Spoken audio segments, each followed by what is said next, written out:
Dumadami na mga PUBG player na kunwaring matitikas. Araw-araw na lang may bagong TDM gods na nagpapakitang gilas. Yung iba din nadaan sa content, yung iba naman content sabay trash talk. Lahat na lang sila feeling malakas pero lahat naman mahihina. Ako lang malakas kahit saan mang mapa. Wala man akong skin, lahat ay talo sa akin. Pag pinakita ko na skill sa M4 UMP ko, naku durog sa akin yan.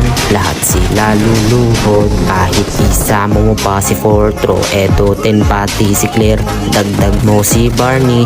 Kahit si Sebo o si Tyra is gaming, pati si Cube. Bigger o God's Fury, chicken dinner everyday. Ano na para boy? Oh,